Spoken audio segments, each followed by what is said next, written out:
This is the Fifth Estate Winning Headlines, your media police post, coming to you from Nairobi, Kenya, from the Fort Hall School of Government. In this segment, we summarize some of the headlines that you may have missed this morning, but we also take a look at some of the political pieces that we call cartoons in this country. Today is the 11th of December 2019, and I am 2M. I am DM. And I am JM. In case you missed the headlines, here they are. In the Standard, where the jobs are. In the Daily Nation, inside plan to replace SONKO. And in the Star, SONKO, I had HIV, chronic TB, and epileptic attacks. Wow, what an alarmist Very alarmist. headline. Very alarmist. So, yes. let's begin with the Standard. Yes. What are they telling us? May I have it, please? What's the context here? So the Standard has done a survey, and no, not a survey. They are actually looking at the Kenya National Bureau of Statistics report, and they're telling Kenyans, in case you don't have a job, this is where you should look. And they're telling us that the biggest employer and the sector that has grown the most is the food industry. Of course, and people will always be hungry. Yes, people will always be hungry. And they've actually managed to create 13,431 jobs. And this is a change of 68% growth.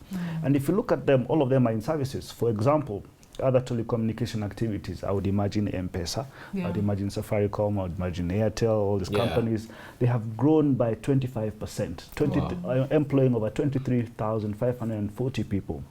Public order and safety services, I think when you're having concerts, the people that you, basically what they're telling us, services industry has grown. And guys, you have always known, I have always been saying, there is no need to have manufacturing in the big four. You already have a low-lying fruit called services. 63% of GDP in this country is based on services. Why let's just give it to services? And then again, why clamp on betting, and yet it is employing directly and indirectly thousands of people? We would be having about, I'm sure these numbers here would have about 20,000 people just employed by betting. I think it is time we start looking more inwardly than start flogging a dead horse called manufacturing. But in defense of manufacturing, we also need to have a strategic outlook. Yes, we should. Because a low-lying fruit is something that is operational, something that we have already. We should. But looking decades and centuries ahead for the country, then we have to look into Absolutely, manufacturing. and not forgetting also the manufactured goods give us, a high value goods. Yes. So they would give us a lot more in return. Yes. If we were to export those. The truth of the matter is this: we have Uganda and Tanzania. Yes, you have Uganda, you have Tanzania across our borders. A lot of the goods that we actually take, they are actually manufactured in Kenya. So yes, I do agree. We need to manufacture. Okay. On to SONKO news. Yeah, but I think that's a welcome. Reprieve, right? Yeah, from the barrage of SONKO headlines that we have been seeing which this we're week. just about to get into. Absolutely. So this one goes Parking Bay. Yeah, Parking Parking Bay Bay, for now. And in fact, just before we get into the other two dailies, let me give the criteria that we use to judge the headlines. Number one, are the headlines topical or speculative, repetitive or groundbreaking, and finally, attentive or just plain lazy? Yes. Now, in the Nation, yes, we have a story here about the plans which are underway to replace SONKO at City Hall. Yes. So apparently a name for the position of Deputy Governor has been floated. And this name has the blessing of the powers that be. Yes. Oh, the powers that be. The powers that be, right? Yeah, These are the people who nominated him. Yes. And SONKO has been compelled to nominate this person as Deputy Governor. Yes. Failure to do so? Failure to which he will be impeached. Or at least that is the threat being made, and that is what they're saying in the Daily Nation today. Yes. Let's see if any of that is correct in coming days. Yes. As of today, he's been released on bail. Yes. And if you will recall, the Mumbi Ngugi ruling says that he can't access his office. Yes. So, he won't be showing up at City Hall. Yes. And that leaves, leaves City Hall in limbo without leadership currently. That's correct. And that's basically where we are with this story. But let me tell you, there is that which happens in court, which is legal. There's that which happens at City Hall and in the Senate, which is political. Now, you're going to fight a man who was once MP, actually probably 10 years ago. 5 years later becomes senator, 5 years later becomes governor. You think it's that damn easy to bring this man down? He's going to fight you to the hilt. Of course he will fight, but you have to admit that he's at a very bad place now. He's down, but he's not out. And on top of that, the dailies or the headlines this past week there's been a pattern of declaring an end to SONKO. Yes. That is the end of an era. Yes. That SONKO has fallen and that kind of thing. So he's really under attack, and it's probably in the worst place he's ever been in his political career. This guy will show his detractors. He'll show them. This guy will show them. And speaking of detractors, he has so many enemies. He's managed to amass. I think we toss that one and consider the Star. I agree. The Star, SONKO. I had HIV, chronic TB, and epileptic attacks. Very dramatic. Very dramatic. So the Star has unearthed court documents from 18 years ago. Yes. When SONKO was petitioning to be released from Shimulato prison. An affidavit. On grounds that he is has a cocktail of life-threatening diseases. Yes. Clever tactic. He managed to leave, and the Star said that he swore an affidavit to that effect. Yeah. And they're drawing parallels with what just happened lately. He was also released. He was arrested, and he was released based on health complaints. He had chest pains, and apparently he has high blood pressure. Apparently. Yeah. You guys, if you look from last week until this week, there is a pattern by the media and a sustained attack on this man called SONKO. Now, nobody can fool me that the powers that be and the media are in this together. You soil a man's reputation, you arrest him, and during his court process, you also give this kind of headlines. And by the way, this is very insensitive. If someone had HIV, this is very stigmatizing to them, because you actually splash it on a headline. Yeah, you're ostracizing people from society. Let me just say that the attack that has been orchestrated on SONKO. Yes. Much as it's a terrible one on some accounts. Yes. It's a brilliantly executed one. Yes, I agree. It's been a blitzkrieg operation. Yes. As you're saying from last week. Yes. I mean, this is how you bring down a man in just a matter of 2 10 weeks. days. And there's a cartoon we'll be discussing just very shortly. Yeah. Showing the life and times. The life and times, the ups and downs, the beginning and the end of SONKO. Yeah. Personally, I'm not going to pretend. I've always thought that SONKO is a charlatan, and Nairobi was very unfortunate to get him as a governor. So I wish him a quick conviction and a long sentence. Let me tell you, Nairobi needs a gangster that runs it, because there are too many vested interests that actually are criminal in nature that run this city. And it's happened. That's why we say this city has city fathers. So how has SONKO assuaged that? You don't have to assuage. All you just need to do. So why does Nairobi need a gangster? Because you need to introduce a same order to counter the criminal order. In the levels of gangsters, I think SONKO falls at the very bottom. I believe the guy has high gangster index. There is honor amongst thieves, and SONKO, not only is he a gangster, which has criminal connotations, he's also indecent. Let's quickly transition into the cartoons, where we'll still be talking about SONKO. So are we keeping this? So let's toss. I think we toss that. Okay. Yeah. And I think we give the standard. Okay, fantastic. So, on to the political pieces that we call cartoons in this country. We also have a 3-part criteria to judge the cartoons. Yes. Are they humorous or dry, satirical, pessimistic, and effective, or just plain lazy? Yeah. What do we have in the standard? In the standard, we have the beautiful flag of Uganda, but it has been mutilated because in the middle, instead of the crested crane, it's a crested Museveni. Yes. He has an AK-47 on him, but he also has a crutch. Yes. And I think this is in reference to the anti-corruption march that Uganda, they held recently in Kampala, which Museveni participated in. Yes. And they're saying the irony of somebody who perpetrates corruption. Yeah. And I think this is the representation of the crutch, that he is in a march where he can't walk properly. Yes. Yeah. And he's holding his gun as well. Yeah. And interestingly, after the march, people raised questions about his health because he looked very frail. Yes. And in response, Museveni said, "Look, I'm trying to lose weight." Yeah. And obesity is a sign of corruption. I think Gado should really take care, because he could be declared persona non grata in Uganda. The question is, does he want to go? I think we toss that. Yeah, I agree. Just toss it one time. In the Star, we Yeah. have a very relaxed Sonko Yes. with sunglasses on a hospital bed. Yes. And there's a drip over him, but it is going to his mouth instead of to his veins, and Yeah. we can only guess what the contents of that drip Yeah. are.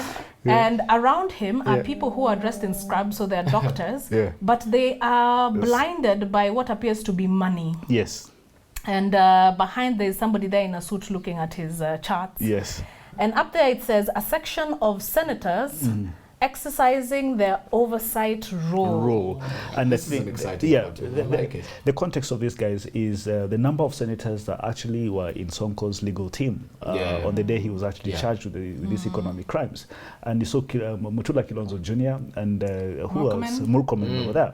And there's this argument that senators should not appear in court because it constitutes conflict of interest. Yeah, we discussed that because they're yesterday. supposed Yes. to practice an Yes. oversight role on the county government. Absolutely. But then there's also a flip. Until such a time Nairobi is being audited is only the time that can be conflict of interest. So are we putting this? Are we keeping it? I like that cartoon. Let's I think we park keep it, yes. Park it for now. Yes.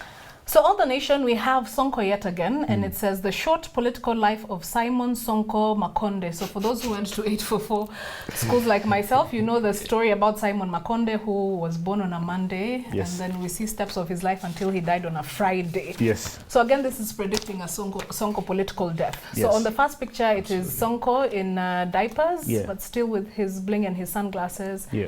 Then he's become a toddler in a Jubilee stroller. Yeah. Then he becomes a governor, I suppose. He gets a very big gut and he Yes. looks very wealthy. Yes. And then at the end, on the Friday, you can see him being harassed and arrested. Yes. And you can see there's a sign there saying Shimolatewa, Absolutely. insinuating that is where he may be returning. Yeah, and this is what I was talking about. This is the blitzkrieg operation. You know, in a matter of 10 days, you've ruined a man's reputation.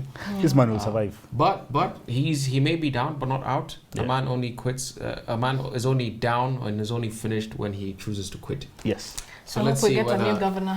So whether he quits or not. what cartoon is winning? I think the Star. The Star? I think we give it Uh, a star. Give it a star. That was a Made us laugh. Absolutely.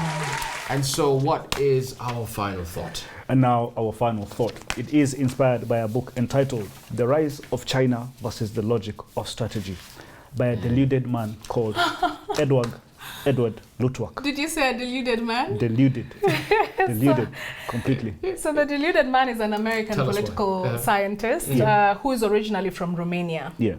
And he writes on grand strategy, on military history and international relations. Apparently he's a US military advisor. Yes. And his most famous book is Coup d'etat, a practical handbook, which I think we should review here soon.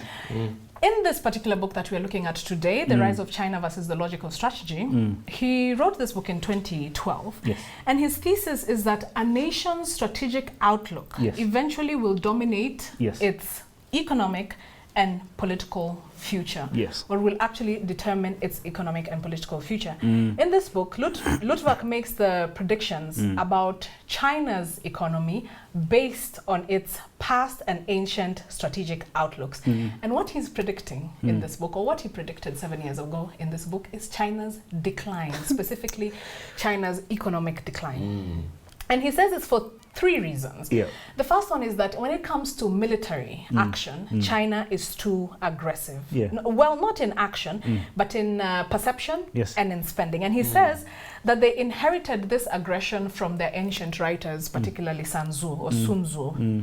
So he says, in perception, their leadership is always wearing military ceremonial garments. Absolutely. And they're always telling the country and the army to prepare for war. They're always pumping this message. And then he also says the second thing is that China looks down upon its neighbors and it has a superiority complex. And he says that this will cause alliances to form against them. So the alliances that he's imagining will form against China, like Vietnam, the Japan, Philippines, and Japan. And he says that eventually they're going to be contained. The third thing he says, which is a very controversial declaration that he makes, is that China is an autistic country. And by autistic, he means that they are inward looking. And they're not alert and aware. They are not alert to the realities on the global stage. Yeah. And he says the reason for this is because China is a very big country. Yeah. The country's executives are preoccupied with maintaining political power, so they're always on the lookout for a coup. Yeah. And then that there are so many moving parts in the countries. There's a mudslide here, a revolt there, and so they're obsessed with what is happening inwardly, and are not paying attention to perhaps diplomacy, or the sentiments of their neighboring countries. The sentiments of the neighboring countries, which are. So 7 years after he's written this book, where he predicted China's decline. Yeah. Where are we at? Is he right, gentlemen? No, of course not. He's off by a mile, by 1,000 miles. China is the world's biggest economy, $25 trillion GDP, biggest economy in the world. Yeah. But anyway, this guy, I was reading it and I was cringing. Look, this man is a strategic U.S. military advisor. And you said that China's economic growth the design of it is autistic. And disagree, because he says at the heart of it, because the Chinese empire grew like in isolation. They did not know what other empires were doing. And he says that if they did not fundamentally acknowledge the existence of other empires, then they are autistic. So what's a flimsy thing to say? But then again, he says that if a country gets more powerful, it should restrain itself militarily. And he says if you get richer, then you get influence, then you should stop there. You should not advance your military. And I'm like, Now, you have Turkey, who has gotten wealthier, and they have created wealth, and now they are expanding their military interests across the world. They have the first military base in Somalia. There's a reason why they're increasing their military existence. You have China. The wealthier they get, the more submarines they have, and the more ships that they build. In fact, he tells China that the wealthier you get, and you have enough money to buy 10 these ships, these big battleships, aircraft carriers, don't even buy one. I'm like, what's some stupid advice? But you see, what he's saying this is because of this. In 1914, Germany had the best universities, he says. Germany had the best military hardware. They had the best ships and everything. But because of their military superiority, because of their wealth, because of their biggest and best banks, they got surrounded by the allies. All right? And he says China will suffer the same fate. And I completely disagree with him. Look, the Americans are getting richer than they've ever been. Why is he a U.S. military advisor and yet the U.S. is getting wealthier? It is because the U.S. needs to protect its wealth and its interests across the world. So this advice that he's giving China, he's definitely not giving America. Yeah, of course not. Of course not. Definitely not. And that's why this guy is an economic hitman. Yes. He's an intellectual mercenary. Yes. And a bad Samaritan, as we say on our show, The Bad Samaritans. Fantastic. Which comes on your TV screens every Wednesday, 9 p.m. Yes. And you know, what we say on The Bad Samaritans is that these folks, they kicked away the ladder that they used to develop. Yeah. Vladimir Lenin wrote a book in 1917 titled Imperialism, the Highest Stage of Capitalism. And what Lenin was saying is that in a capitalistic system, after the country has developed, after the capitalist system has gone through all sorts of permutations and has really become mature, it begins to look outside of its borders. It begins to look at frontiers outside of imperialistic. It gets imperialistic ambitions. Right. And this is where China is heading in the next 20-30 years. Oh yes. Militarily as well as economically. Economically, they're already there. Yes. They dominate a lot of the world's global trade. Yes. They do a lot of manufacturing. Yes. Yeah. And so economic might, as they have been building over the last 3-4 decades, has to go with military might, because they have to protect their territorial sovereignty, as well as promote their national interests. Yes. And this is what every other country is expected to do. Are they supposed to sit pretty like a duck and wait to be shot at? International relations says this is what they have to do, and this is what they're doing. Yes. Yeah. So I see it actually as though this guy then was a mercenary, writing on behalf of America. Oh, definitely. Who have completely panicked about China's for sure.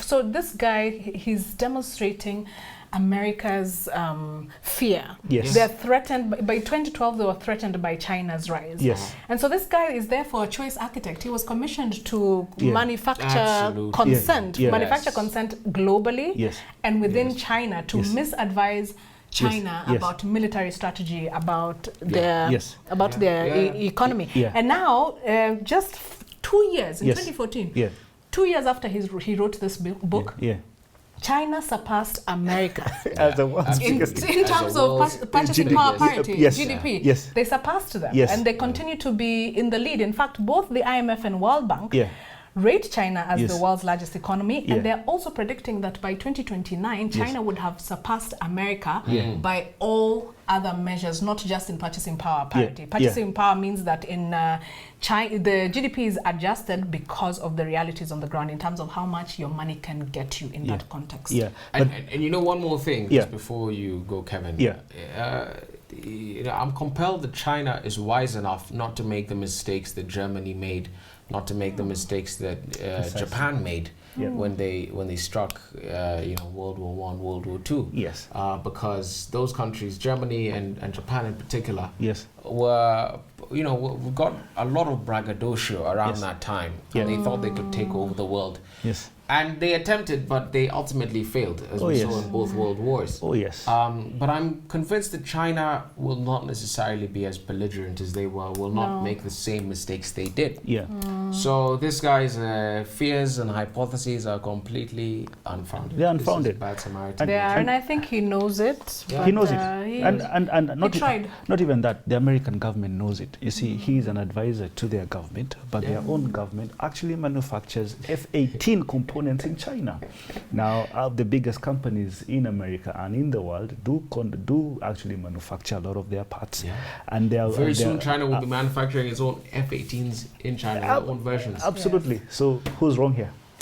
Anyway, so on a day that we had the winning cartoon from the Star, and the winning headline from the Standard. Thank you very much for joining us. Remember that we are on your TV screens. Don't forget to subscribe to our YouTube channel. Find us on Pang, Free to Air, GoTV, and Star Times. Have a good evening.